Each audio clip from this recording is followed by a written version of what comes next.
සඳහා ඔවුන්ට මෙම ඩ්‍රග්ස් ඩීල් වලට සම්බන්ධ වීමට සිදුවිය. නමුත් මෙය සිදු වූයේ ප්‍රධාන පෙළේ ව්‍යාපාරිකයින් හා ඇමතිවරුන්ගේ උවමනාවන්ටය. ඔවුන් තවමත් ජීවතුන් අතරය. අංක 4 චින්තක කියන්නේ කුලී ඝාතකයෙක්. ඔබට ඇහුණා හරියටම හරි. චින්තක අමරසිංහ කුලියට මිනිසුන් ඝාතනය කළ බව. එයට ප්‍රධාන වශයෙන් බලපෑවේ පාතාල ලෝකයේ හිතවත්කම් හා දේශපාලන අතපෙවීමය. අනෙක් කාරණය නම් පලි ගැනීම සම්පූර්ණ කර ගැනීමට දේශපාලන බලය අත්‍යවශ්‍ය කාරණයක් වීමයි.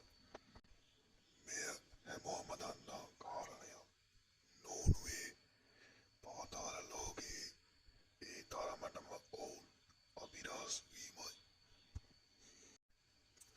අංක 3 චින්තක අමරසිංහ ආසියාවේ ලාබාලතම පාතාල කල්ලි නායකයා වීම. චින්තකව පාතාලයට ඇද දැමූ ප්‍රධාන පුද්ගලයා වනුයේ මාළු නිහාල්ය. එය නිහාලගේ ජීවිතය විනාශ වීමටද හේතු විය. චින්තක ප්‍රධාන පෙළේ පාසලක ඉගෙනගත්ත දක්ෂ ශිෂ්‍යයෙක් වුවත් ජීවිතය බේරා ගැනීම සඳහා ආයුධ අතදැරීමට සිදුවිය. එය ප්‍රධාන වශයෙන් සිදු කරනු ලැබුවේ කෝට්ටේ සුසන්ත සමන්ත හරාය. පසු කාලයේදී කේම් අජිත් හරාද ආයුධ පුහුණුව හදාරා තිබිණි. ඒ වන විටත් චින්තක ටෝනි ලෙනින් සමග එකතු වී ප්‍රබල කණ්ඩායම ගොඩනගමින් සිටී. අංක 2 බොහෝ අවස්ථාවලදී චින්තක අමරසිංහට අවියායුධ ලැබුණේ LTT සංවිධානයෙන්.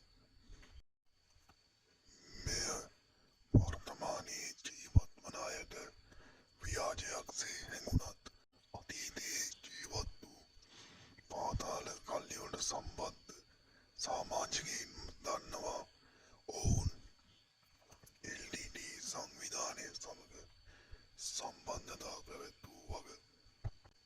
එහිදී තම විරුද්ධ පාර්ශවයන් සමග ගැටීම සඳහා